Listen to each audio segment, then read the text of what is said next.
paingan hararedang bae hararedang bae jelema nu kurang pasrah teh eueuh ketenangan mantak hati ma'asom istimewa di zamanna anjeunna jadi panutan kabeh ngadengekeun ujangan anjeunna ngaca kana ucap jeung tingkah lantarannya nama enggeus bisa pasrah ka Gusti Allah.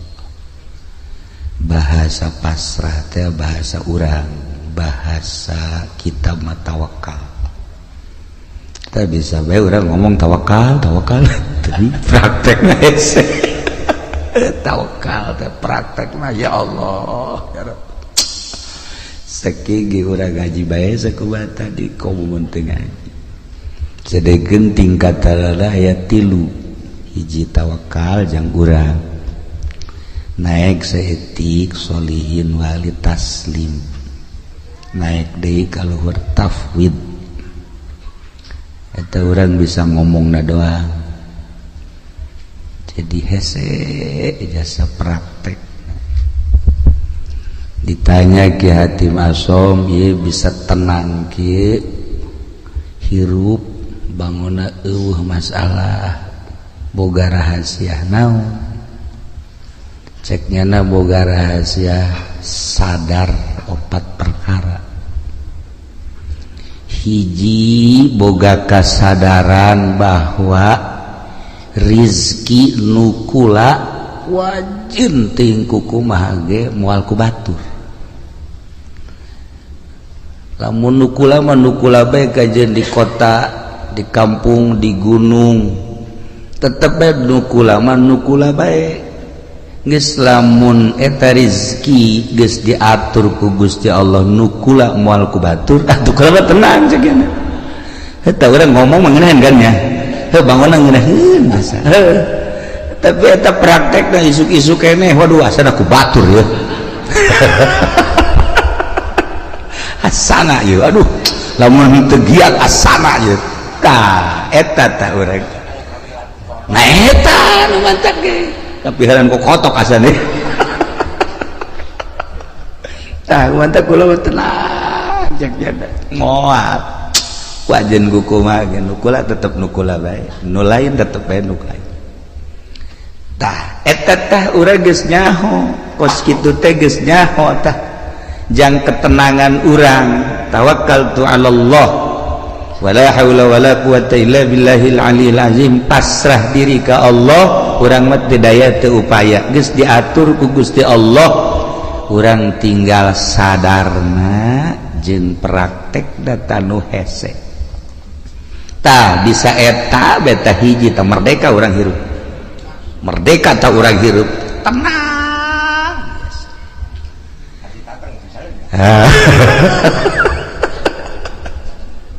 modalan ku urang puluhan juta ratusan juta lai urang eueuh bagianana lain nambahan dan hutang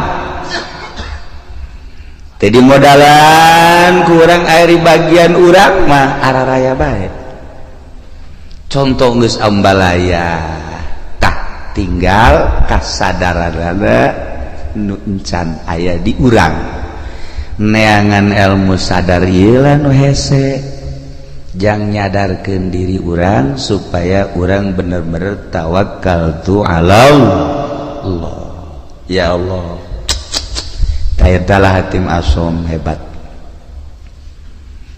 ditanya deui nomor kadua tina opat naon nomor kadua tina opat sadar bahwa perbuatan-perbuatan amal-amal nu dititah ku Allah moal bisa digantian ku batur kulantaran teu bisa digantian ku batur kula mah wayah beramal mah beramal ku wajib ku kumaha geus sebab ieu mah bagian kula moal kaganggu wayah maca Quran wayah maca sholawat wayah tahajud wayah salat duha homo eta mah salat anu 5 waktu mah kemudian puasa kewajiban haji pokoknya moal bisa diganggu sebab amal perbuatan teu bisa digantian ku batur kurang mah ya kurang di salat duha bae salat duha ulah-ulah 8 rakaat 4 rakaat baheula 2 aya bae tanu ngajak bisnis tuh mah disuruh bae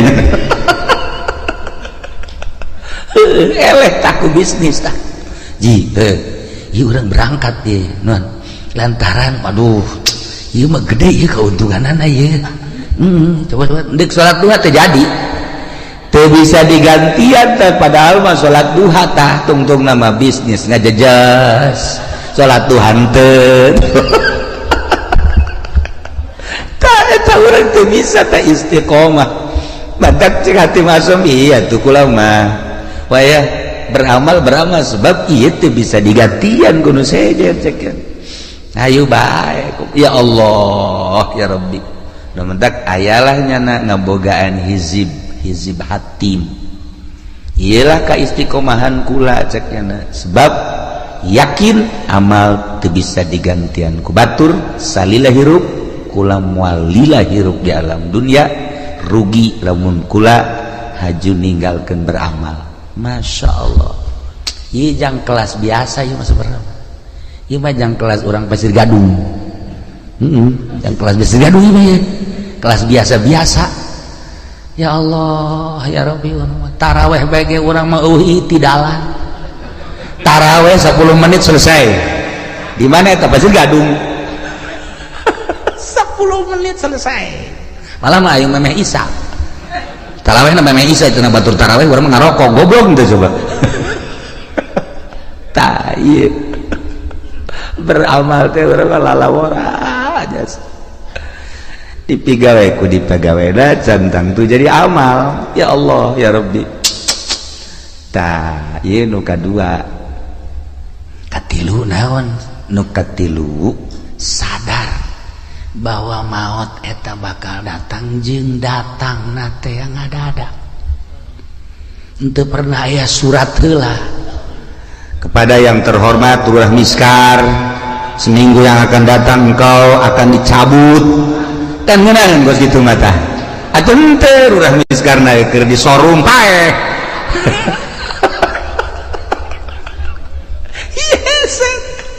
orang ada yang nu maot di masjid keur sujud senang orang nu maot keur tahlil senang orang maot keur maca Quran Masya Allah maot keur ibadah zikir ya Allah ya Rabb maot keur itikaf Masya Allah kan ieu mah keur di hotel Masya Allah di anu osok mandi aya uapan teh naon teh misal ngaranna ulah seuri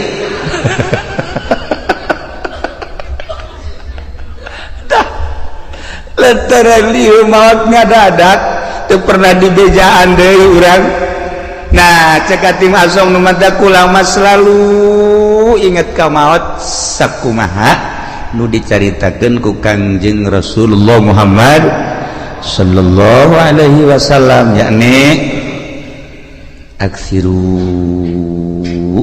min zikri hazimil ladzat lobakeun eling kanu megatkeun kana kanikmatan paeh kula mah terus bae sakena inget ka paeh teh terus bae inget ka paeh inget ka alam barzah inget ka akhirat inget ka bakal dihisab inget ka bakal kapanggih jeung Gusti Allah Masya Allah tah ieu nu mantak urang haju daek ka tadi ka mana ka pantai cerita gitu kan nah eta kan poho ka paeh aju segala kemana di lebaran coba bejakan kemana tuh solear tuh ngakurkeun banget sama jeung Zainuddin tah jeung pendi ka ditu eta kan ngaranna poho ka paeh eta geus kitu ya Allah ya Rabbi kasep-kasep urang diakur-akurkeun jeung solear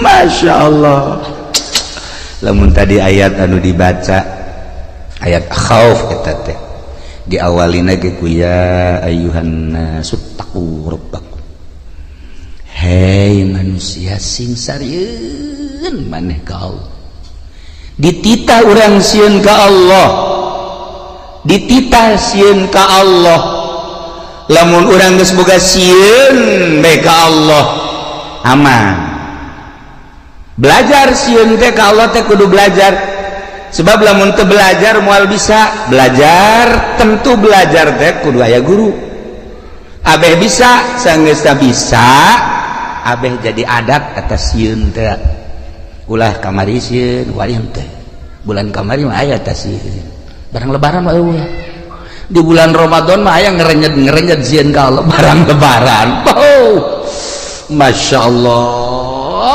Allah manggi awewe make calanana sakieu tadi dongeng kakula dongeng jelema dongeng aya jelema ceritana bulan puasa teh tarawihna hebat maca Qur'an hebat barang lebaran pan nyana teh anu kuari ngojek teh naon ngaranna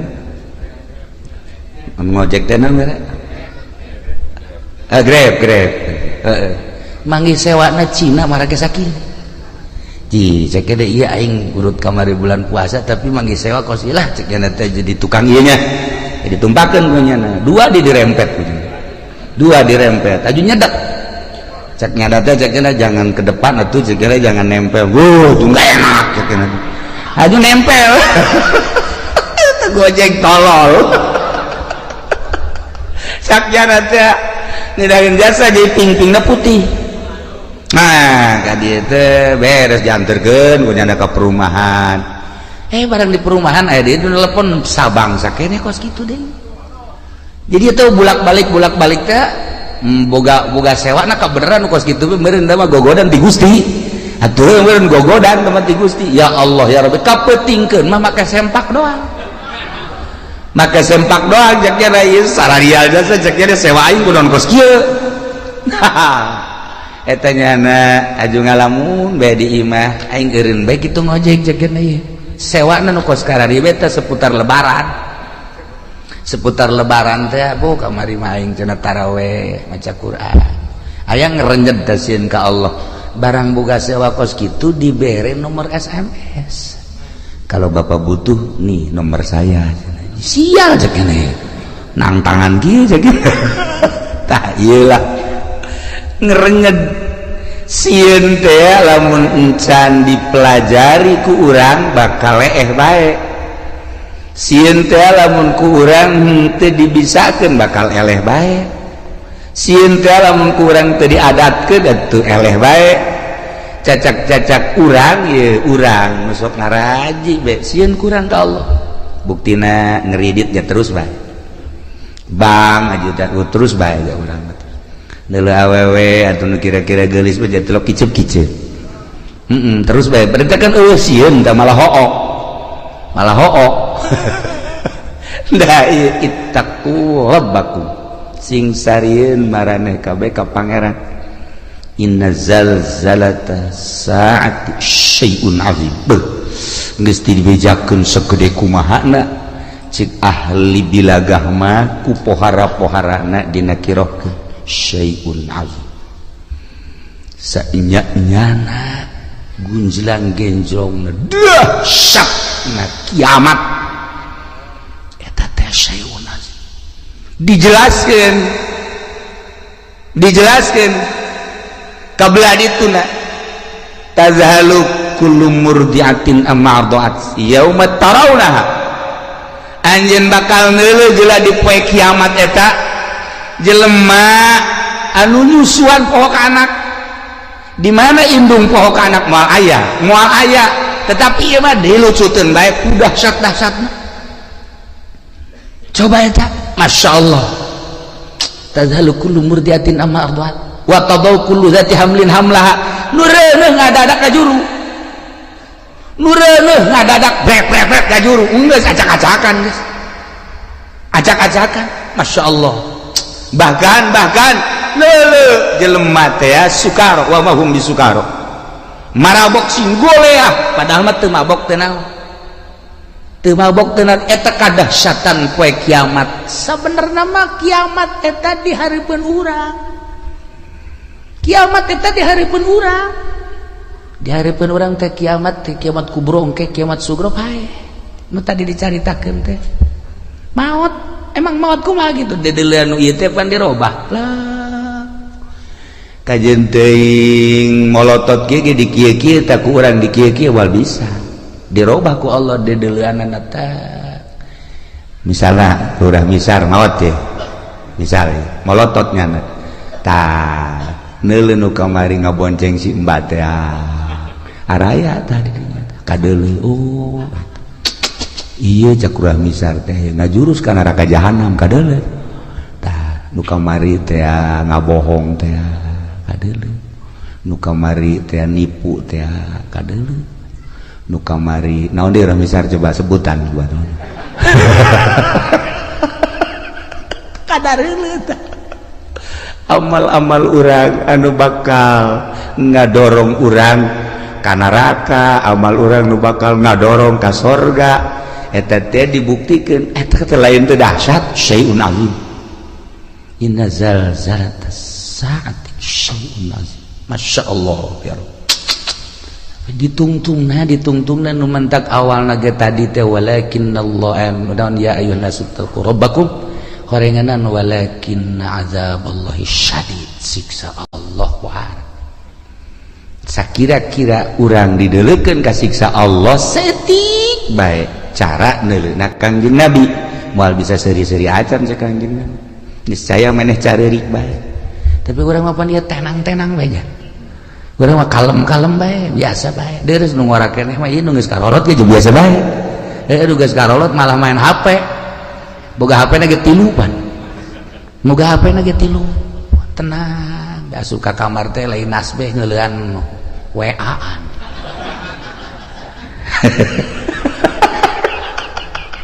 Dia kumaha coba ieu lalakon ieu kuan. Dia kumaha coba lalakon duan, masyaallah karim. Nah, iya dek irahasieun lah urang ka Gusti Allah. Geus dibejakeun kedahsyatan kiamat seperti eta, geus tidak bejakeun maut eta seperti eta. Tetapi orang biasa-biasa bae. Ya Allah, ya Rabbi. Nah iyalah urang berarti masih dangkal keneh sieun ka Gusti Allah Subhanahu wa ta'ala. Dititah urang sieun mah bahkan sieun eta jadi makom khauf. Lamun geus sieun jadi makom kabelah dituna ciri jelema anu geus sieun ka Allah haju sieunna jadi makom sanajan teu sare teu tunduk. Cirina kitu bae tah. Sanajan teu sare teu tunduk. Sare sapoe-sapoe teh ngan sajam atawa 2 jam tapi burinyas. Tah eta jelema nu sieun ka Allah. Sok geura jelema ditangkep bae polsek sapoe-sapoe teu hees nya. Teu hees. Teu sieun teh jana teu sare nya. Lantaran boga kasieun, dahar teu geunah, nginum teu geunah, lantaran ditangkep teu daekeun sare. Urang ngahareupan siksa nu sakitu dahsyatna. Lamun nyaritakeun siksa ulah jauh-jauh di Bukhari, bae di Bukhari kabari kula ngaji Bukhari. Saeutik we heulanan kesang.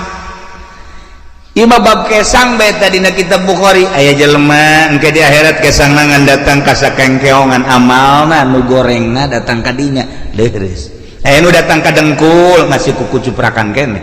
Aya nu kesang teh datang ka cangkeng masih bisa ngap-ngapan.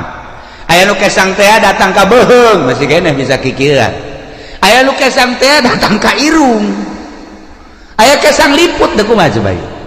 Bab kesang we heulanan bab kesang di akhirat. Ngarendeng jeung jelema nu bagus, kesangnyana kesang itu. Henteu bisa kieu ye kesang urang teh ya, haju ka dieu henteu. Nyana bae. Nah ieu urang bab kesang bae encam bab nanaon, beuh masyaallah. Asara orang Pasir Gadung moal meureun datang ka irung nya. Mudah-mudahannya paling datang ka dieu doang ya. Datang ka liput. Rora misar mah 1 meter tuh luhur. Luhur cenah. Ta ieu bab kesang bae ge urang mantak tadi walakin azaballahi syadid supaya sieun ulah bab dipanggang ulah bab dikulub, ulah bab ngerecek, ulah bab ngagolak, bab kesang encan dikanarakakeun masih kena di mahsyar geus model kos kitu. Bab kesang walakinna azaballahi syadid. Ya Allah, lain lalagaan ya. Nailah hati masoma hebat jasanya nama. Lantaran nu tadi teh eta hiji rezeki aing moal ku batur ieu teh tenang. Nomor kedua amal teu bisa digantian ku batur atuh aing mah beramal bae. Jamal kebeli di alam dunia. Nomor katilu paeh anu ngabejaan yakni paeh teh ngadadak. Ih atuh aing mah terus bae inget ka paeh. Urang ningali almarhumah di dieu atupan biasa dongengna Isa biasa kene terus ngobrol kene dihudangkeun sahur batalagaan kene maksudnya pajar hirup kene tapi ternyata kan teu aya. Nah coba eta seperti kitu kula ngadenge deui carita di Cikande tamu sok biasa ka imah atuh sehat bugar eueuh kumaha mentas keliling datang ka imah maot. Coba eta aju di belaraja kabari cerita tamu sarua bae pantes buka aju salat maghrib sumarga iga imah ngopi itu terus kieu beli kursi titah ku pamajikan ditaraweh pareng seueuh ayo coba eta loba ye dongeng seputar naon gara-gara lebaran nu nyaritakeun maot tidak maot ngadadak teh atuh teu kajahoan deui. Ya Allah ya Rabbi. Nah eta terjadi kabatur atuh ka urang wallahu a'lam. Aju terus itu nu nyaritakeun naon gara-garana kapal tibalik mah eta mapan berjamaah meureun maot mah ratusan jelema dan lain-lain sebagainya. Anu ka ditu nu ka Bogor teh aju cicing di sisi jalan, aju neuleuh cai mandi ka bawah ku cai. Tadi kuno yang irin segalanya meureun malakal maut geus kieu bae aing nungguan sia cek ada teh nah jadi lamun urang carita seputar sieun geus datang ka mana urang sieun ka Allah geus datang ka mana mentek carita Al-Qur'an nikmat ku urang faman zuhziha 'anil nar wa udkhilal jannata faqad faz wa bal hayatud dunya illa mata'ul ghurur. Jelema nu bisa ngajauhan neraka aju diasupkeun ka sorga, jauh tina neraka aju asup ka sorga etalah nu bahagia. Usahakeun ku urang ngajauhan tina neraka berarti larangan-larangan ti Gusti Allah ku urang jauhan, perintah-perintah Allah laksanakeun. Ieulah jelema nu faz. Wa mal hayatud dunya illa mata'ul ghurur, teu aya kahirupan dunia kecuali tipuan. Tapi urang mah teu ngarasa ya katipu ku dunia teh teu ngarasa. Teu daekeun ta urang teh boga perasaan bahwa dunia teh nipu ka urang teu daek. Malah urang mah cinta jasa karena dunia teu daek boga pikiran bahwa dunia teh penuh ketipuan. Aing asana katipu ya ku dunia. Henteu. Malah urang mah bobogohan bae jeung dunia teh. Geus lain bobogohan deui mencintai bahkan. Bakal lain mencintai deui leuwih ti cinta naon ya? Resep atuh cinta resep teh dunia teh henteu bae urang teh boga pikiran dunia teh penuh tipuan. Masyaallah karim teu daekeun dah ya. Itulah para jamaah kaum muslimin wal muslimat rahimakumullah. Terakhir ya hatim naon si nuka opat bakal mentak jadi tenang gitu. Nuka opat boga perasaan sadar sadarna bahwa Allah teh neuleukeun bae ka kula teu pernah sadetik henteu neuleukeun ka kula.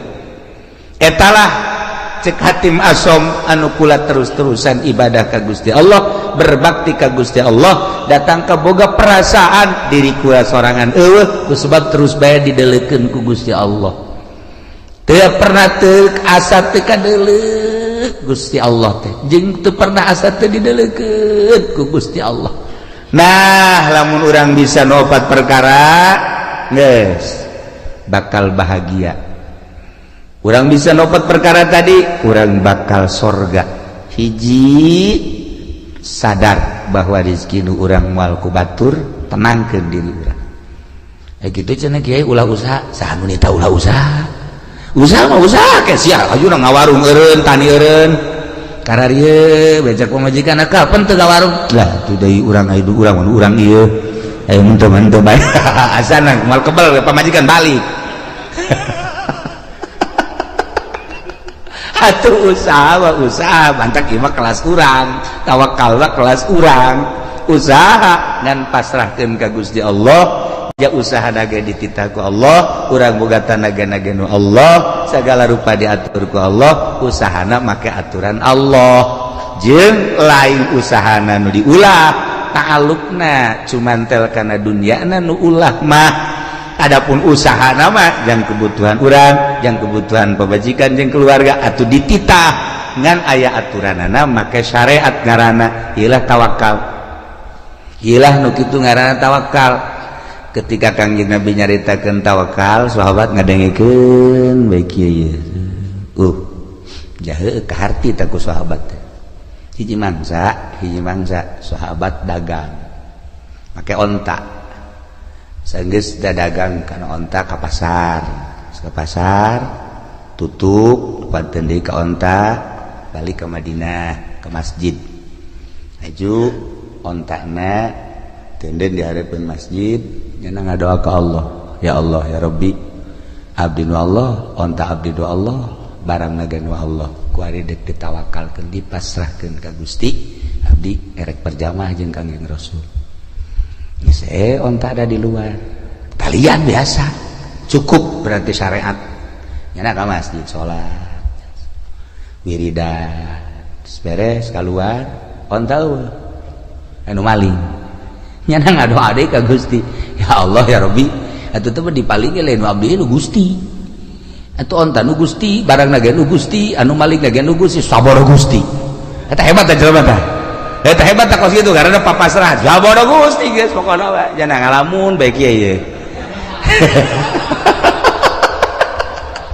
leh cek eta tu segala nu Gusti saboro Gusti bae cek leh nges ye bae nang saya setengah jam mah meureunnan terus bae aing balik aing ieu naik naon cek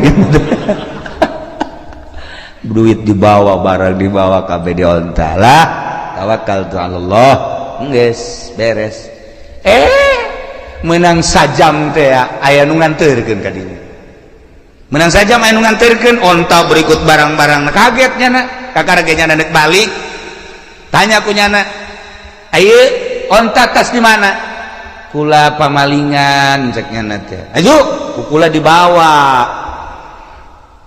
bagus dibawa di jalan aya nu ngahadang jelema teu wauh ka kula teu wauh ka nyana teu ngomongna naon ngan ngomong sakieu doang sia maling jelema nu tawakal ka Gusti Allah lamun teu dianterkeun bacok sia ku aing kula ngalawan cek nyana begitu ngalawan disempring leungeunna pegat sakit akhirna ditalian leungeunna dibabandulkeun ka di taye leungeun kula akhirna kula cek kula teh geus kula neuk ngabalikeun ieu balik bawa henteu kula mah neuk nyarita bae ari ieu rombongan jin apa malaikat apa setan apa jelema ulah nyaho cek nyana ulah nyaho balikeun geus ya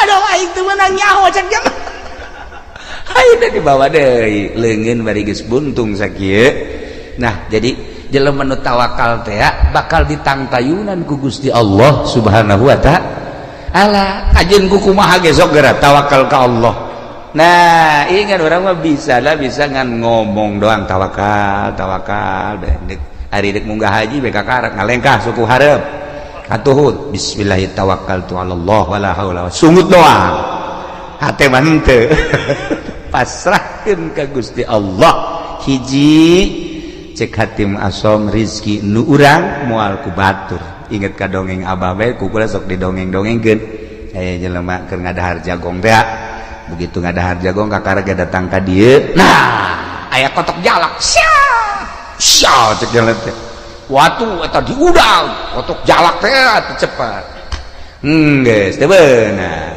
balik deui ka imah nah cek jana horeganan geus datang ka sumut ge aya lain rezeki mah pacokotok keur ngalamun bae ge nang 10 menit ngahanju-hanjunya aya jelema tetangga. Assalamualaikum. Waalaikumsalam. Naon? Kula boga tanggal jagong di kulup ya jamang haji. Tadi gua indek di dahar. Sakiana tadi pacokotok ka ditu. Ieu gua datang sapiring ya. Tah, ieu tawakal. Lamun urang napak kurang tawakal nu lain rezeki urang geus datang ka sumut ge ka dieu lain nu urang mah lain bae. Dasar nu urang kajenting jauh ti mana datang bae. Kula asok aya merenung saeutik. Aya urang Lampung datang ka imah, Masya Allah temawa kadu geus rapih jasa cucukan. Dibawa ku jana sebelah tilu. Niku salah kula mah ka dieu teh cenah ieu buka tangkal kadu di imah alhamdulillah. Amis saya inget ka kiai sakiana teh kula diberesin kula mah nganterkeun doang kula deuk balik deui. Nganterkeun kadu ti Lampung.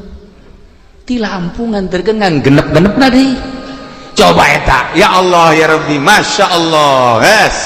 Jadi teh nyana balik itu bere ongkos bung jangan kula mah inget bae ka kiai. Beres. Kan dihitung dah aku lah pemajikan anak kabeh mantep ya pas dibukaan teh aya tamu udah beuki jasa ka kadu modal Ki Azizi gitulah tamuna maksudna babaturan deukeut jasa aja ye jadi keur buka kadu Masya Allah ka hobi kula ye cekula teh anak pemajikan ge sebenarnya henteu tapi jadal milu nimbrung sa mobil eta teh panti lampu ka dieu maksudna mah jang kula jeung keluarga. Nah, nyana datang sa mobil, pulangan ka bagian 2 nyamplung. Nyana bae nu loba mah beneran cenah ku ngeunah amat cenah, ngeunah amat ngeunah tolol sia. Tapi kulantaran rizkina beureunanan masyaallah. Atuh masalahnya rizkinya anak. Nah, kos kitulah Allah ngatur lamun ku urang di tapakuran pohara jasa.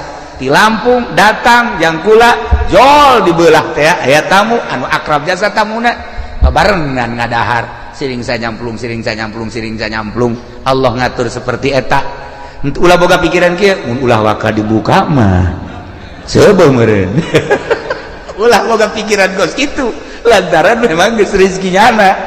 Nah lamun urang pasrah bahwa rezeki nu urang moal ku batur nu batur moal ku urang tenang. 2 amal moal bisa digantian ku batur anak kitu urang kudu sigreg.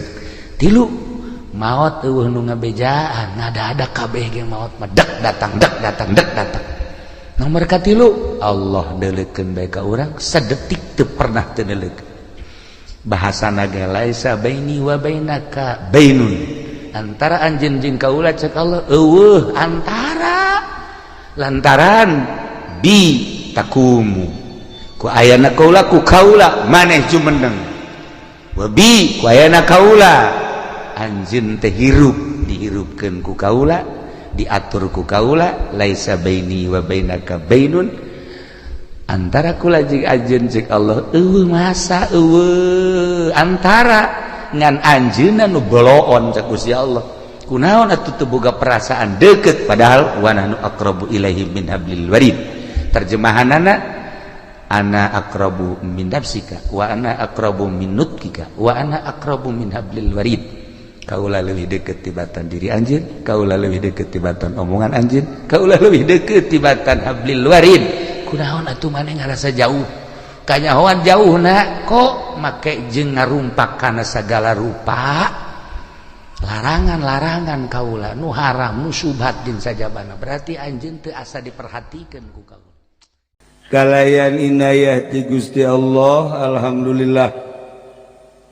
Malam ieu khususna sim kuring umumna urang sadayana kempal di tempat dina raraga anu parantos dicatet ku para malaikat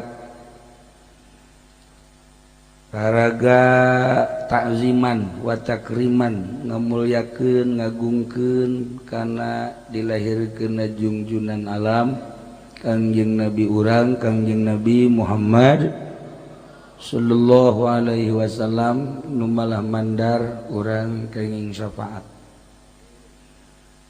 Mudah-mudahan nu kumpul di dieu khususna urang kejaga di akhirat disyafaatan ku Kangjeng Nabi urang Kangjeng Nabi Muhammad sallallahu alaihi wasallam.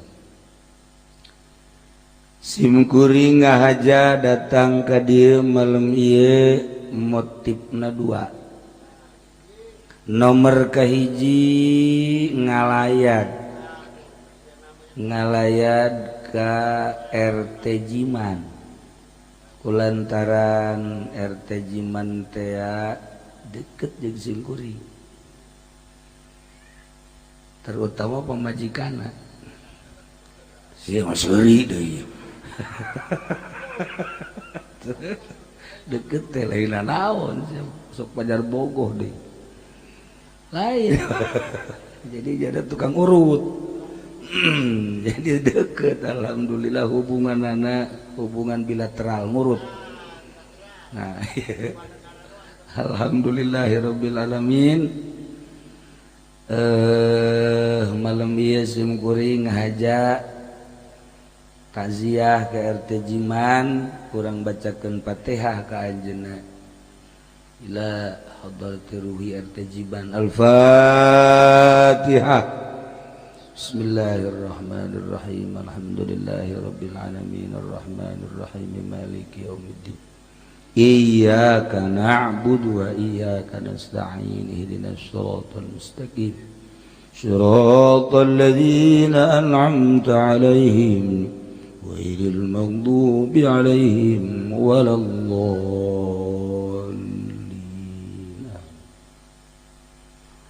Nomor kedua orang maulidan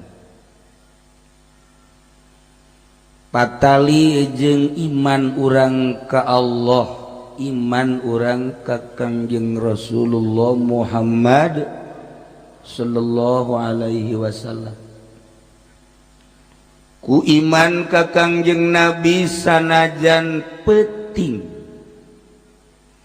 bari tiris jam 12 kurang saparapat masih kedah diuk ieu tanda iman tanda cinta lamun teh cinta ka Kangjeng Nabi titah diuk di dieu jeung moal daek ieu tanda iman mantak geus pol ieu iman kulantaran geus pol lamun paeh ieu kuari ka surga maksudnya lain amin mun urang paeh babarengan daek ka surga daek di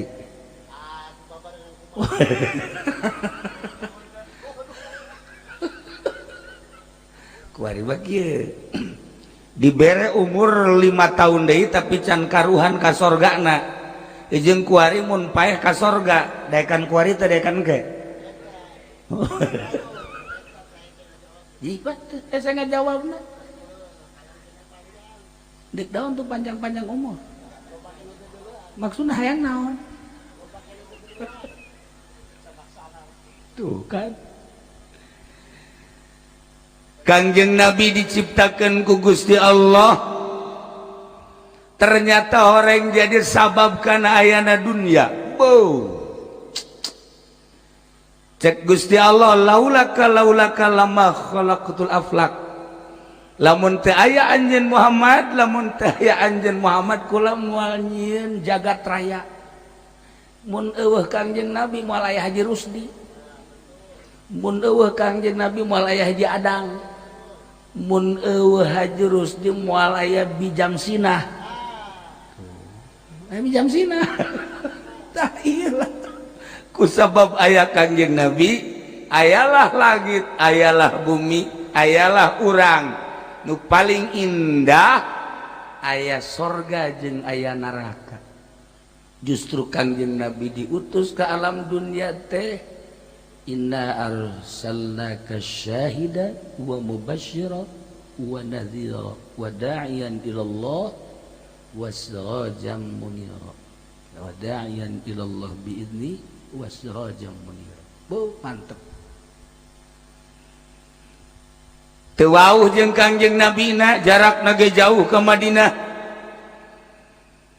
Teu wauh ka Kangjeng Nabi Kangjeng Nabi mah mulia urang mah hina. Tapi sinar Kangjeng Nabi ya Allah, ieu nyorot ieu ka lembur ieu. Ieu kasorot, Masya Allah. Cek kula ieu karasep ieu. Karasep ieu garelis. Malam ieu balik mah jarore deui. Jarore ieu sabab ieu bakal sorot ku sinar Kangjeng Nabi malam ieu jadi geulis. Tadi kita ditanya awe dangtum di ditu caka jerus si geulis amat. Asli mah jore di. Lantaran kasorot ku sinar Kangjeng Nabi jadi geulis. Nah, malam iya beungeut ieu sebenarnya mah beungeut asli apa lain sih. Di kadang-kadang karucem kieu ieu. Ieu bangsa beungeut kredit ka jenggok mah. Tah ieu. Ya, tapi kasorot ku sinar Kangjeng Nabi kan tadi dibaca anta syamsun, anta badrun, anta nurun fauqa nurin, anta iksiru wa ghalli, anta misbahus sudur. Anta syamsun, Gusti anjeun teh wahai Muhammad bagaikan matahari, pohara. Anta badrun bagaikan bulan. Kangjeng Nabi na secara zahir geus teu aya, tapi sinar Kangjeng Nabi na nyorot ka dieu. Oh. Jadi cararaan. Caang ku lampu, caang ku iman. Caang. Kadeuleuh lah jelema sinar. Sinar Kangjeng Nabi mah ulah sambarangan. Gagah, bedas. Da ieu teh urang berkat sinar Kangjeng Nabi anu nyorot ka lembur ieu khususna, nyorot ka dada urang diuk simpul mengharapkan syafaat Kangjeng Nabi urang, Kangjeng Nabi Muhammad sallallahu alaihi wasallam. Kangjeng Nabi dilahirkeun ke alam dunia dibawa ku malaikat. Malaikat teh mawa Kangjeng Nabi diais ku malaikat, dibawa ti masyriq ka maghrib, dibejakeun hadza malihul kaun, hadza Muhammadu. Ialah Muhammad anu jadi keistimewaan, anu jadi keindahan, anu jadi harapan manusia. Eta teh ku malaikat dibawa, ternyata orang malaikat eta mampir di lebur ieu. Baheula teh mampir di dieu malaikat. Dibejakeun, hei Haji Jamsinah. Bijamsinah jadi haji tancan. Encan. Bijamsinah, ye hadza malihul kaun wa hadza Muhammadu. Diterima ku urang di alhamdulillah. Ieu urang teh berkat malaikat baheula transit di kampung Cilongok di dieu kuari karasakan ku urang. Masya Allah, ieu berkat sinar Kangjeng Nabi urang, Kangjeng Nabi Muhammad sallallahu alaihi wasallam. Sakicep malaikat ti masyriq ka maghrib ngabejakeun bahwa ieu teh malihul kaun, ieu teh hadza Muhammadu. Boga kaistimewaan Kangjeng Nabi teh diturunkeun ke alam dunia nek ngaroba sesembahan.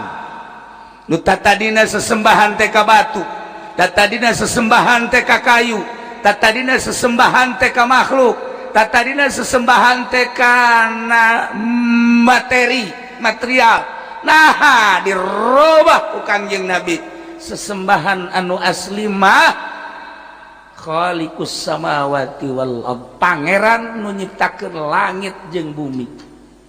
Dirubah ku Kangjeng Nabi. Atuh ngarobah sesembahan teh teu sambarangan. Oh, Abu Jahal teh reaksi dek ngabunuh Kangjeng Nabi. Kafirin musyrikin teh senang. Sesembahanana dirobah lantaran cek manehanana ieu pangeran sakieu buadena ge hararese bae. Komun pangeran teh kadeuleu. Pangeran teh ieu Uza, ieu Lata, ieu Manat, buleude pangeran teh. Ieu ribut bae di alam dunia. Pas ini politik, pas ini ekonomi, pas ini budaya, pas ini jeung tek-tek bengek sakieu ge pangeran teh gede komo pangeran Muhammad teh kadeuleu. Eta boga pikiran teh kos karar itu, masya Allah. Tapi di Cilongok bang geus teu boga pikiran kos gitu, iman bang. Iyalah hebatna urang. Langsung iman bae. Allah Maha Pencipta langit bumi serta eusina. Urang teh kudu hese-hese iman. Kanjeng Nabi teh diangkat jadi Rasul. Utusan Allah, Nabi nu diangkat jadi Rasulullah. Urang mah teh hese deui iman. Mata lamun di akhirat teh ka surga mah nya. Ka surga urang waladaran iman ka Allah, iman ka Kanjeng Rasulullah Muhammad sallallahu alaihi wasallam. Nah iyalah Kanjeng Nabi dakwah di zaman Kanjeng tepikeun ka ayeuna teu eureun-eureun, dilanjut ku para sahabat, ku para tabiin, ku atbat tabiin, dilanjut ku para ulama-ulama. Alhamdulillah tepi ka ayeuna. Mantak sing hade iman urang ka Kanjeng Nabi, sing hade pelakeun di jero hate, bukakeun hatena teh mun aya peso mah soekeun heula ya. Jeung iman asupkeun ka dieu teh, kaju tutupkeun deui. Kan mantep. Jadi ulah pudar iman teh di jero ieu. Ya Allah ya Rabbi. Nah, ieu Kangjeng Nabi diutus ke alam dunia jadi rasul, diangkat ku Gusti Allah, ngabogaan mukjizat. Mukjizat anu nomor kahiji nama Al-Qur'anul Karim. Geus lamun urang talar Quran berarti eta geus lain jelema leutik. Atawa ulah saquran lah loba teuing saquran mah. Yasin lah Yasin, lain jelema sambarangan. Udah cenah Kiai Yasin mah panjang teuing, tabarok atuh. Tabarok ge cenah panjang teuing Kiai tah mah. Amaya tasaalun eta deui cenah carang. Geus batu sabihis. Sabihis ge cenah panjang teuing. Ieu mah udah nu talar rasana ieu. Talar. Nah, ieu beta kulhu. Nah, ieu kulhu lain sabarang eta mukjizat. Kulhu teh mukjizat geus lamun urang talar kulhu eta bae dibulak-balik. Lamun urang maca kulhu dibulak-balik ulah loba-loba 200.000 bae. Tuh sia mah jubeu bae. Maca Quran mah kulhu. Baca kulhu 200.000 haram ka neraka. Atakah ngaranna? Bentak siapkeun tasbihna. Asal peting jam 12 hudang mandi wudu salat langsung baca kulhu datang ke subuh.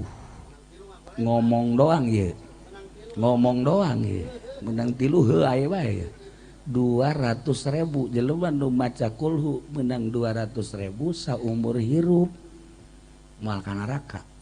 Nah bantak oleh-oleh nah urang malam ieu nya malam ieu ibu oleh-olehna bapak geus bae maca kulhu salila hirup 200.000. Catet sapeting misalnya menang 50 catet di lawang 50 keisukan 50 keisukan deui turun lantaran tunduh 20 itu karak 120 malam kaopat tunduh 10 asana dangka paeh mah teu anggeus ieu mah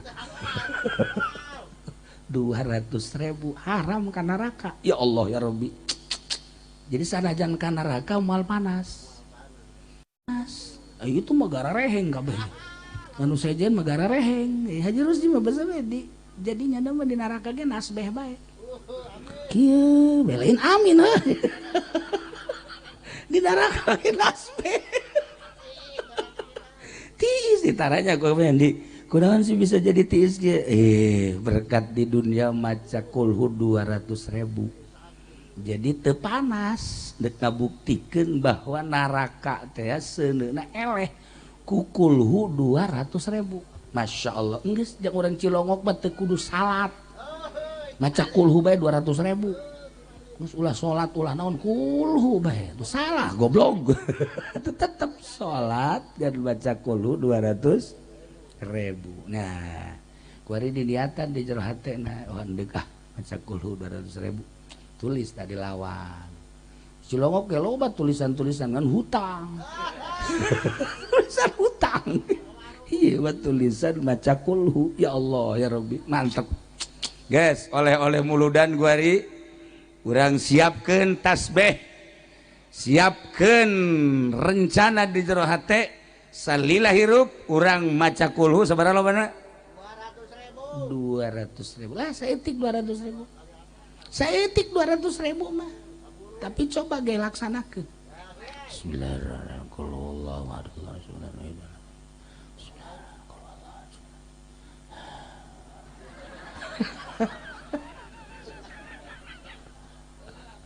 cak pamajikan ke haji ke mana sih tuh sorangan tadi mah ayah sorangan orang kieu waduh budak mabok kulhu ya teu kuat beda lamun orang nonton TV kieu bisa penting kuat tapi lamun orang maca kulhu ya maca kulhu 3 4 5 ieu kos aya aibonan we mata heuh beda waca kulhu sebab lawan dumantek teu kuat naon kulhu teh wahyu diturunkeunna ge teu sambarangan dibaca ku urang anu daharna ge sambarangan nginungna sambarangan teu kuat jadi ndekna heuai terus orang siap kuari mah lamun maca kulhu terutama bapak-bapak kopi kopi gitu besi kopina kurang loba saember maksudnya kieu saember mah di lamun diinum ku urang sagelas eta mah biasa lantaran ieu mah tunduhna rosa hulu diasupkeun jadi mal tunduh teh mah jadi gitulah para jamaah kaum muslimin wal muslimat rahimakumullah nyaritakeun Kangjeng Nabi indah sebab urangna iman tapi kadenge ku Kristen kadenge ku Yahudi benci urang mah nyaritakeun Kangjeng Nabi Masya Allah ulidal habibu wa khadduhu mutawarridun dilahirkeun Kangjeng Nabi pipina ya Allah ya Rabbi wa khadduhu mutawarridun hartina percis kos kembang mawar kumaha kembang mawar teh putih tapi aya bereuman disebut berem tapi aya putihan Masya Allah etalah pipi Kangjeng Nabi begitu lahir teh percis kos kembang mawar khadduhu mutawarridun dideulina ge resep mantak awewe kuari nurutan dimiti dibersihan heula geus dibersihan aja make hideung heula bola aju ka dina terus ke mulai di berem-bereman gitu. Aja loba teuing bereumna. Kos utas ditinju ku Muhammad Ali. Tak iya hayang bagus seperti Kanjeng Nabi. Ya Allah. Wan nuru min wajanatihi ya tawakkul. Cahayana anu luar biasa. Iyalah kelahiran Kanjeng Nabi. Mun dicaritakeun eta hubibal wulidal habibu nu tadi dibaca teh Allahu li ni'mal wali sallu ala hadzan nabi Muhammad wulidal habibu wa khadduhu mutawarridu wa nuru min wajanatihi yatawaqqadu terus panjang ka dituna ieu mah hiji bae tah kana mujizu yusufin ikomisihi itu dah naon? Nu talar imah budak dibawa ge.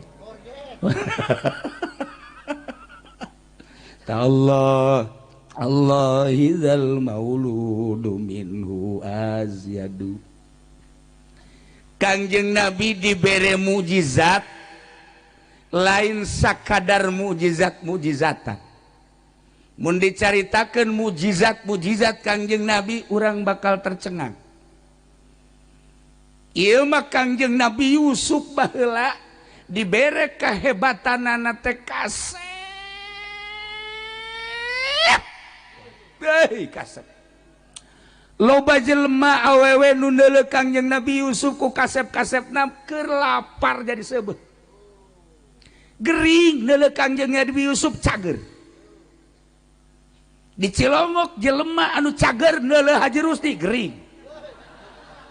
Dibalik ieu adalah Kangjeng Nabi Yusuf teh cager kahebatan wajah Kangjeng Nabi Yusuf ibarat samangka dibelah dua sabelah ku Kangjeng Nabi Yusuf sabelah deui ku urang kabehan untung aya irungan ge urang untung aya halisan ge urang Kangjeng Nabi Yusuf mah sabelah ku sorangan geus moal aya dua Kangjeng Nabi Yusuf mah kasepna tapi kasepna membawa fitnah Kangjeng Nabi mah kasep tapi membawa damai Kangjeng Nabi Yusuf mun dicaritakeun fitnahna datang ka dibunuh bebejana ku dulurna geus dibunuh padahal mah henteu diangkat di sumur dibalangkeun ka sumur dijual jadi abid geus kitu terus dibeli di kerajaan dipake kahayang deui ku Siti saha Zulekha Siti Zulekha teh deui ieu teh ratu teh bogoh ka Kangjeng Nabi Yusuf lantaran kasep Siti Zulekha nu sakitu jadi ratu kieu bae aya isuk-isuk geus biasana nyarap ieu mah asal neuleuh Kangjeng Nabi Yusuf teh cageut kacaritakeun saminggu teu dahar teu gering teu naon teu gering teu naon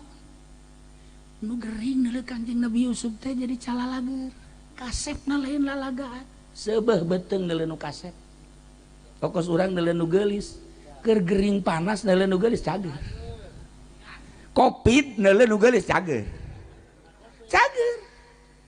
tapi lamun urang cager neuleuh Haji Rusi covid dibalik iya beda penyakit anyar-anyaran ikhlas Kangjeng Nabi Yusuf ieu mah keur carita kieu we nyencerikan Kangjeng Nabi Yusuf bapakna nu ngaran Kangjeng Nabi Yakub alaihissalam cerik teureun-eureun datang ka penglihatanana pudar teu neuleuh Masya Allah panjang mun didongengkeun ieu mah deuk caritakeun teh mukjizat Kangjeng Nabi Yusuf begitu Kangjeng Nabi Yusuf jadi raja di Mesir kelaparan kan di negara mamana nu boga gandrung korma kageteun sebab cek kakakna mah Kangjeng Nabi Yusuf teh geus maot korenganan jadi raja geus kieu we titip bae nya moal waka bisa manggihan bapak ku ari mah ieu bae baju komis di bulan bawa ke abah ka ditu di jalan kene masih jauh ka imah Kangjeng Nabi Yakub geus kieu bae sesegitan Yusuf geus kaambeut cenah ieu ku abah padahal bajuna keur di jalan kene sesengitan Yusuf geus kaambeut beuki deukeut beuki seuri beuki deukeut senyum Kangjeng Nabi Yakub barang datang ieu anak-anakna nu tadina nipu bahwa Yusuf teh dibunuh ternyata henteu menta hampura ka bapakna barang menta hampura geus masalah atuh nabi ieu ngan ieu bae janggakeun bajuna baju komis Yusuf langsung dibuka dikadiekeun baju gamisna set brai bentak mukjizat Kangjeng Nabi Yusuf komisna bisa ngabentakkeun jelema nu buta di Cilongok aya tanu cager di pakaian sorban ka Haji Rusdi buta tetep dibalik tuh Masya Allah nah iyalah inkana mujizu Yusufin bi komisi lamun memang mujizat Kangjeng Nabi Yusuf ku komisna Masya Allah tallahi demi Allah zal mauludu ieu orok yakni Kangjeng Nabi Muhammad dilahirkan minhu azyadu leuwih tibatan mukjizat nu dibikeun ka Kangjeng Nabi Yusuf alaihis salam. Urang nyaritakeun mukjizat Kangjeng Nabi ya Allah ya Rabbi.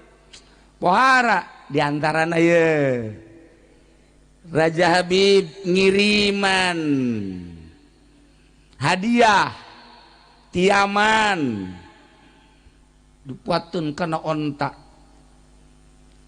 diiring ku penggawa-penggawan datang ke Mekah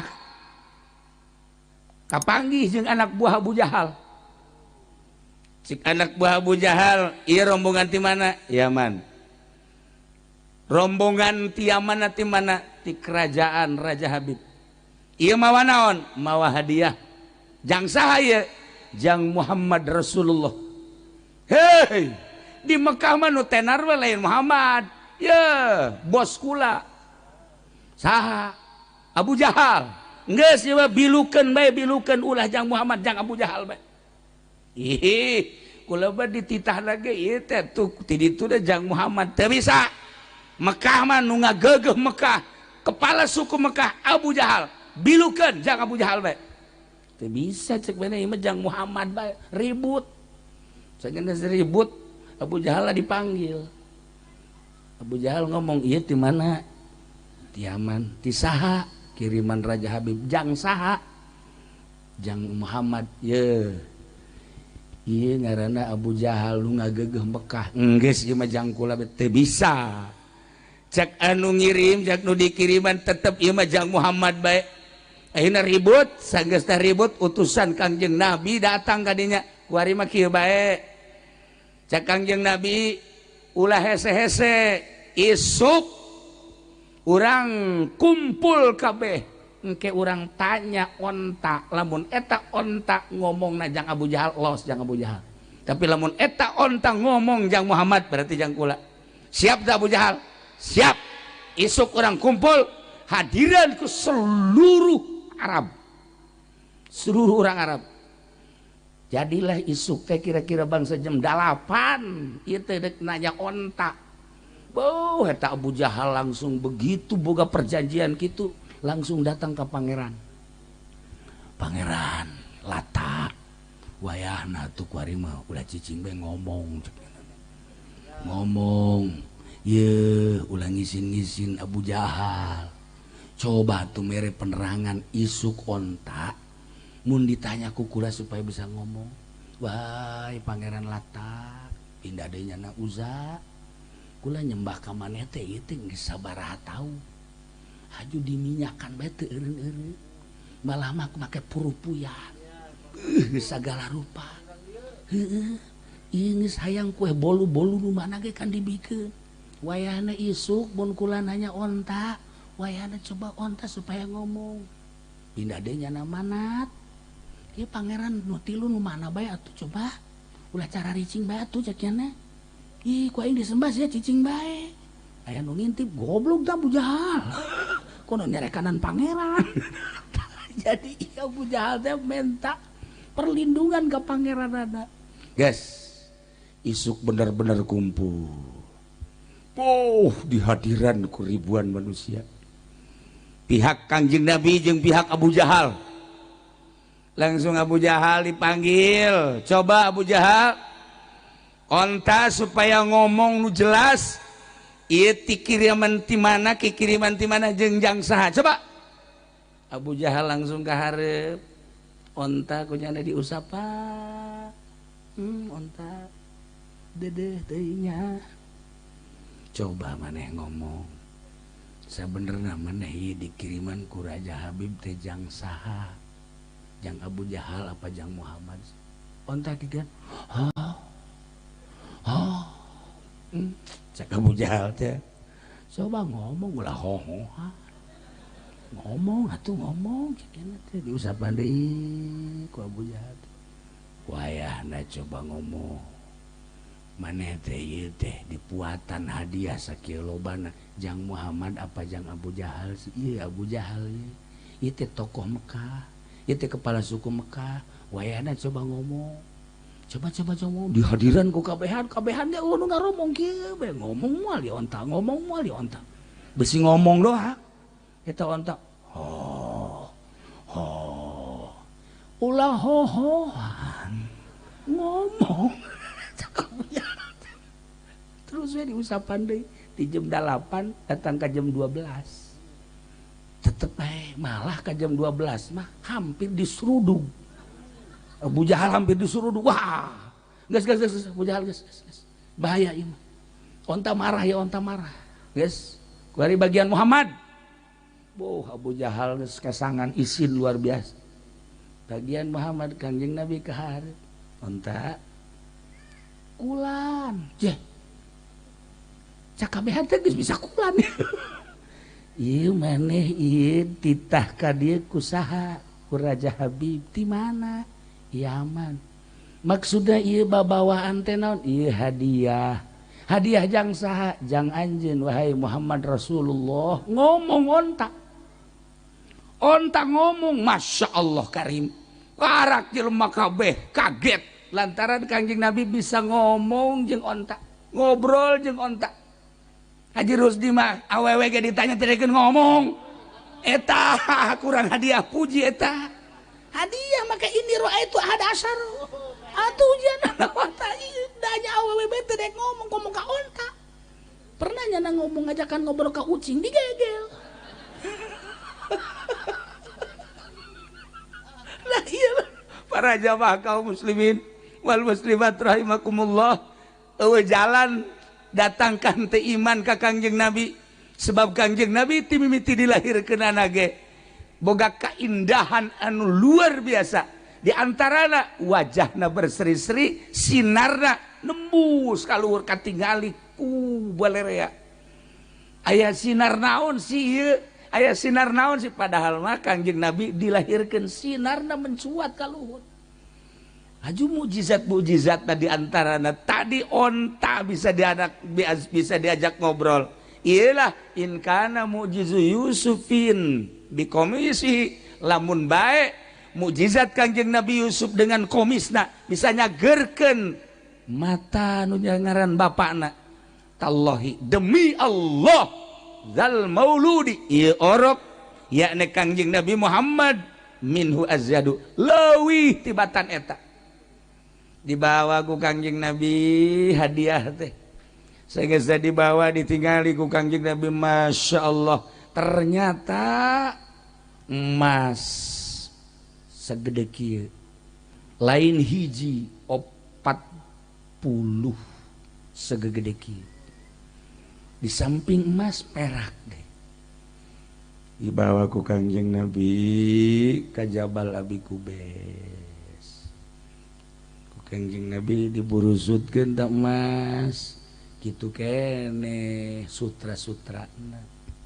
Cek Kangjeng Nabi, wahai emas, wahai perak, wahai pakaian-pakaian sutra, anjeun teh dikirimkeun ti Yaman jang kaula.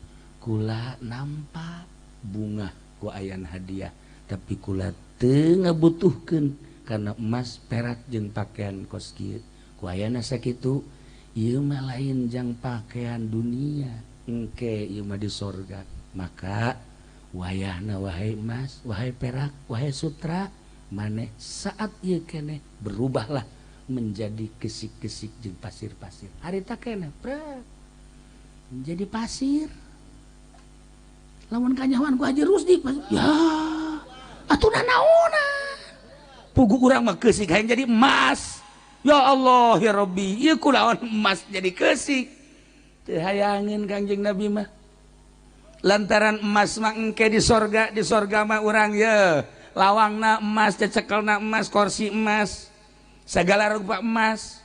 Kuari mah aya kan di dieu ge emas tono tah mah urang Brebes tah mah tah ieu lah di sorga engke mantak di dunia ulah hayang mewah-mewah engke di sorga. Urang mah iman ka Allah, iman ka Kangjeng Rasulullah, hayang naon engke di sorga. Sorga geus deukeut, sorga teh geus deukeut di hareupeun urang.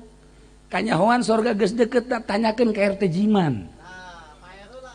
Pae heula tanyakeun ka RK Patin nya mah geus datang deukeut. Sorga teh deukeut di hareupeun urang. Asal dicabut nyawa urang geus ka sorga. Urang mana meureun? Urang mana meureun belah seuri sia. Ya sia mah bagianna ka ditu kanu kencapan. Tah ieu para jamaah kaum muslimin wal muslimat rahimakumullah, eueuh jalan jang teu iman ka Kangjeng Nabi lantaran Al-Qur'an geus ngajelaskeun eta lah mukjizat. Al-Qur'an geus ngajelaskeun, Bukhari geus ngajelaskeun, Muslim geus ngajelaskeun berbagai mukjizat. Ke iraha deui kula jaritakeun mujizat tadi nama kan ieuran cenah muludan teh endek naon ngaranna berseri lantaran kulana kurang sehat atuh kurang sehat jadi penggel jadi tengah ieu bagian salah sahiji mukjizat geus jelas mukjizat Kangjeng Nabi teh di antarana bulan belah 2 tarurun maca syahadat, kemudian tangkal korma lempang ka hareup maca syahadat balik deui deuk kurang kumaha deui. Masya Allah Karim, ieu kuari urang diuk di dieu ieu lamun lain mukjizat Kangjeng Nabi moal bisa hayang nyaho mujizat kita orang itu gua teh keur ngarasakeun mujizat begitu Kangjeng Nabi lahir ya Allah ya Rabbi jukut jararadi korma ngadadak buahan diala teu beak-beak bubuahan aya eta Kangjeng Nabi lahir urang merayakeun bae tuh cau sok bade naon tuh ieu ngarayakeun sakigi ngarayakeun doang komo lahirna Kangjeng Nabi terus geus kieu bae cau nu mana ini berkat tuh kan kelahiran Kangjeng Nabi dirayakeun ala bae setara rimbul masyaallah karim nah ieulah Kangjeng Nabi urang Kangjeng Nabi Muhammad sallallahu alaihi wasallam ulah kaget lamun di Prancis kuari keur dihina Kangjeng Nabi melalui film-film kartun henteu aneh emang Kangjeng Nabi mati baheula kos kitu moal kanyahoan gedena lamun eueuh nu ngahina kiai moal kanyahoan gedena lamun eueuh nu ngahina wali moal kanyahoan walina lamun eueuh nu mencaci maki lamun wali kanyahoan gedena setelah dicaci maki dicaci dimaki dicarekan tetep bae nyana maka Allah moal bendueun wali mah kanu nyaci maki geus riweuheun jelema anu nyeungseurikeun ka wali geus riweuheun jelema anu mencaci maki mangga bae disabodokeun malah dibageuran kara kanyahoan luhurna jelema kiai kitu keneh mantak lamun aya jadi kiai kakarake jadi kiai doang haju dihina begitu dihina goblok beureun teu lain kiai mun tolol mun lain kiai teh mah kos kitu jawara mantak kaji umen nyaho jadi kiai nyaho henteu sebenarnya nah lamun dihina cicing jadi kiai mah tenang ulah ngalawan keur dicoba ku Gusti Allah sebab naon Kangjeng Nabi na baheula nu ngaran diciduhan mah geus sering nu ngaran diomongkeun mah geus sering dihina Kangjeng Nabi geus sering lamun Kangjeng Nabi na kos kitu atuh penerus Kangjeng Nabi ge moal teu kitu mantak moal aya jelema luhur tanpa dihina heula geus urang lamun hayang jadi jelema luhur dihina malah menta panghinakeun atuh aing atuh ulah kos kitu mah tah kos kitu mah ngaranna blow on.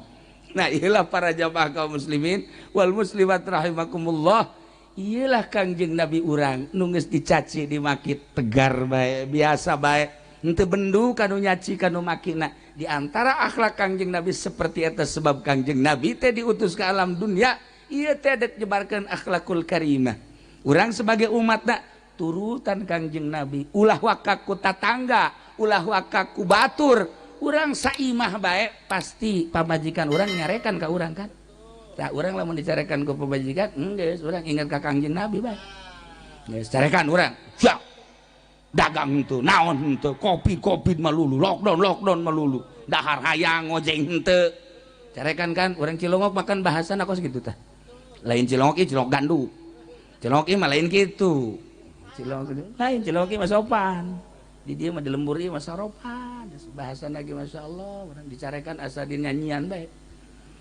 kakak ulah gitu atuh tangeunaheun kus orang Karawang mah mah tah lamun dicarekan ku pamajikan ulah ngomong cicing geus inget ka Kangjeng Nabi lah Kangjeng Nabi ge dicarekan cicing baik ke pamajikan akan teu betah datang ka cicing bae sia cek nyana ieu lain awewe meureun juri ge mah cicing dicarekan ku kumaha ge ulah malah naon engke gegejana ge keseleun sorangan tah ieu akhlak Kangjeng Nabi wa inna ma bi'us buah itu li utammima makarimal akhlak terapkeun heula di imah tangga salaki ka pamajikan kudu make akhlak pamajikan ka salaki make akhlak kan geunah komo lamun pamajikanana haju bisa diajak bareng ibadah wah geus nikmat jasa kurang hudang jam 1 atau jam 2 pamajikanna dihudang keneng nah deuk tahajud teh moal oh heuh nya tahajud bareng ka tahajud ka mandi bareng ngala wudu bareng oh kakak jadi imam neng jadi bandel nah Allahu akbar geunaheun berjamaah jeung pamajikan ngomong mah dibuktiin mana tuh eta mantak kesing hade di orang boga pamajikan teh bisa diajak berjamaah ulah masing-masing mun masing-masing pamajikan di luhur dia handap moal beres mal beres sama Allahu Akbar. Pamajikan kan sok nyingsat nah. Tuh, sama majikan didinya baru sok kongkong mah. Nah, iyalah para jamaah kaum muslimin wal muslimat rahimakumullah. Ieu mah kan sakadar nyaritakeun salah sahiji mukjizat Kangjeng Nabi bisa ngobrol jeung onta. Engke aya deui bisa ngobrol jeung maung. Engke aya deui bisa ngobrol jeung berbagai hewan. Engke aya deui bisa ngobrol jeung batu. Kaya deui bisa ngobrol jeung tatangkalan. Endek kumaha teu iman mantak ulah kaget lamun di Prancis kuari dihina Kangjeng Nabi. Justru kuali di Prancis ribuan jelema asup Islam. Kewalahan di Prancis presiden lagi. Lantaran setelah ayeuna dicaci, dimaki, dihina di berbagai sekolah di universitas, ternyata horeganan murid-muridna malah asup Islam. Sabaraha pemain bola nu asup Islam, sabaraha gitu ngaranna penyanyi nu asup Islam, sabaraha budayawan nu asup Islam, ayeuna ambalayah di Prancis. Mantak presiden Prancis kuari cicing bae aneh cek manehna, makin dicaci ngaran Muhammad makin loba nu asup Islam. Aya aturan asup Islam maca syahadatnya sekali 500 orang asup Islam rombongan, Masya Allah karim gitu. Kene di Moskow gara-gara seseorang wanita anu make jilbab kemudian diasupkan ke penjara, disidang deui, tembak. Masya Allah, sebab etalah di Moskow kuari loba nu asup Islam. Ih, begitu di deuleu urang Perancis kan marancung irungna. Umur 17, 18, 20 tahun mereka jilbab kadi rapi. Asa hayang ka Perancis. Oh, maksudnya lain naon. Eta bae dek survei gitu kan itu. Atuh kumarancung ngaresep gitu tah. Ya Allah, ya Rabbi. Ningali di Moskow di sarua.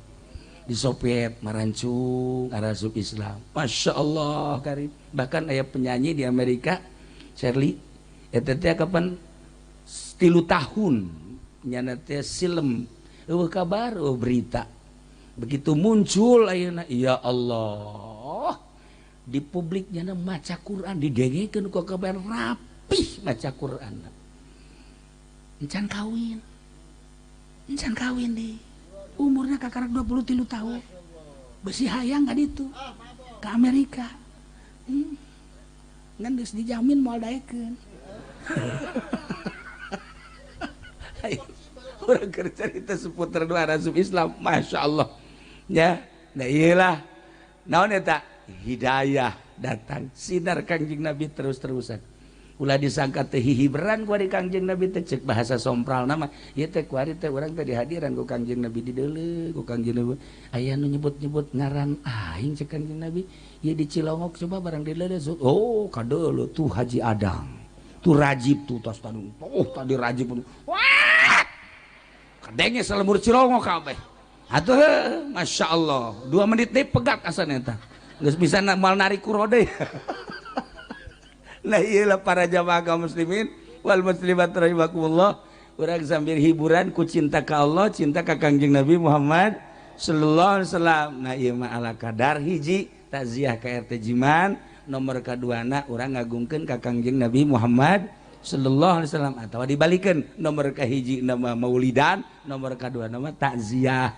Sakitu bae ala kadar bari heureuyan ge ke urang lanjut deui mun sehat kula malam naon urang malam Senin nya urang lanjut ke nyaritakeun mukjizat nu leuwih hebat deui.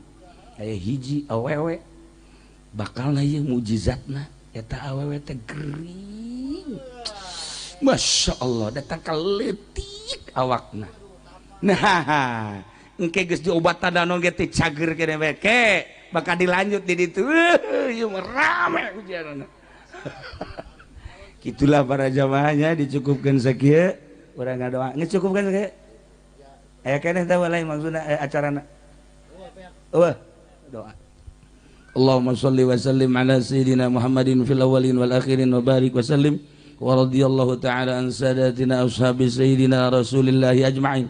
Ya Allah ya rabbal alamin, Allahumma arham ummat sayyidina Muhammad, Allahumma ajbur ummat sayyidina Muhammad, Allahumma aslih ummat sayyidina Muhammad, Allahumma farrij an ummati sayyidina Muhammadin sallallahu alaihi wasallam, Allahumma anfa'na bima 'allamtana wa 'allimna ma yanfa'una wa zidna ilman wa yaqinan wa zidna ilman wa yaqinan wa zidna ilman wa yaqinan walhamdulillahi ala kulli hal wa na'udzu billahi min kulli hali ahli an-nar rabbana taqabbal minna innaka antas samiul alim wa tub 'alaina innaka antat tawwabur rahim wa shalli wa sallim ala jami'il anbiya'i wal mursalin walhamdulillahi rabbil alamin.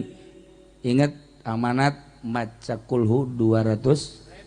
Wallahul muwaffiq ila aqwamit thariq. Wassalamualaikum warahmatullahi wabarakatuh. Allahumma ya qadiyal hajat Allah